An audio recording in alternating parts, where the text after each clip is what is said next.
¿Qué tal, amigos? Bueno, vamos a hablar del EMDR, la desensibilización y reprocesamiento por los movimientos oculares.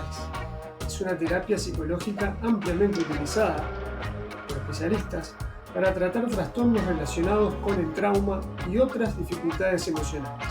A continuación vamos a ver una descripción paso a paso de cómo se realiza una sesión típica de EMDR, teniendo en cuenta una aplicación profesional de esta terapia. En primer lugar, la preparación, la evaluación inicial. Antes de comenzar el tratamiento, el terapeuta realiza una evaluación detallada del paciente para determinar su historial médico, psicológico y de trauma. Se identifican los objetivos terapéuticos y las experiencias traumáticas que se abordarán en las sesiones. En segundo lugar, educación sobre EMDR. El terapeuta explica al paciente en qué consiste el EMDR, cómo funcionan los movimientos oculares y cómo se espera que se sienta durante el proceso. Se aclaran las expectativas y se responden preguntas.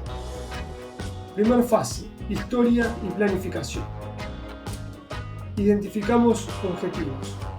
El paciente y el terapeuta trabajan juntos para identificar los recuerdos traumáticos o las dificultades emocionales que se abordarán en la sesión. Luego tenemos los recursos de afrontamiento. Se enseñan y refuerzan estrategias de manejo del estrés y recursos de afrontamiento que el paciente puede utilizar durante y después del procesamiento. Luego tenemos la fase de preparación. Aquí tenemos primero el desarrollo de habilidades.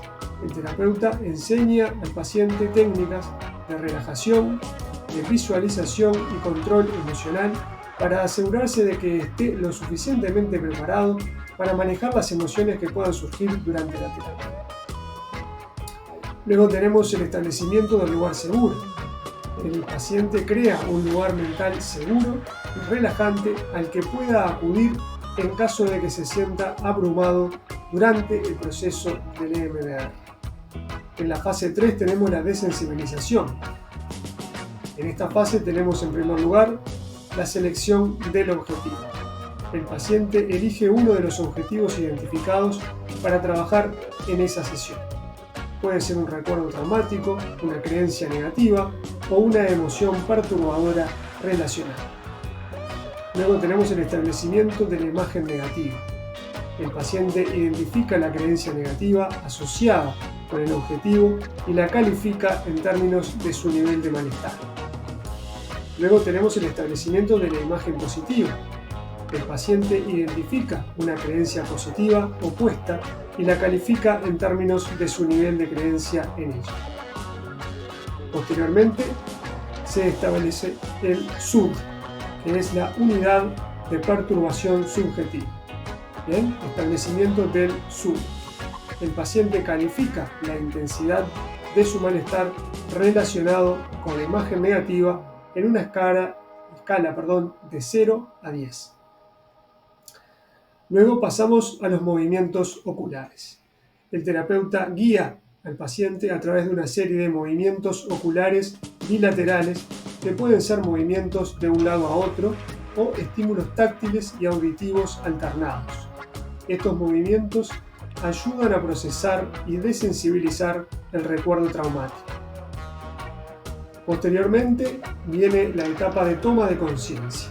Después de cada serie de movimientos, el paciente comparte sus pensamientos, imágenes o emociones emergentes.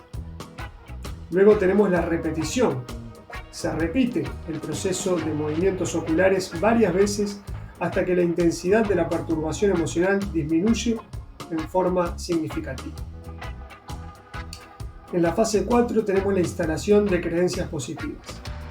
En primer lugar, el refuerzo de la creencia positiva. El paciente realiza una serie de movimientos oculares mientras se enfoca en la imagen positiva y la creencia positiva asociada, fortaleciendo así la creencia positiva. Luego tenemos la fase 5, que corresponde al escaneo corporal y al cierre. El escaneo corporal tiene que ver con que el paciente escanea su cuerpo para identificar cualquier tensión o malestar residual asociado con el objetivo. Los movimientos oculares pueden utilizarse para abordar estas sensaciones. Luego tenemos el cierre de la sesión. El terapeuta ayuda al cliente a regresar a un estado de calma y relajación. Se discuten las experiencias de la sesión y se prepara al paciente para el tiempo entre sesiones. En la fase 6 tenemos la evaluación y procesamiento continuo. El seguimiento. En sesiones posteriores, el terapeuta y el paciente revisan los cambios y mejoras en la perturbación emocional y las creencias. Se abordan cualquier tema adicional que pueda surgir. Luego tenemos la repetición del proceso.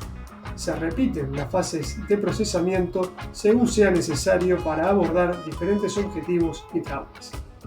En conclusión, el MDR es un proceso gradual que requiere tiempo y compromiso, tanto por parte del paciente como del terapeuta.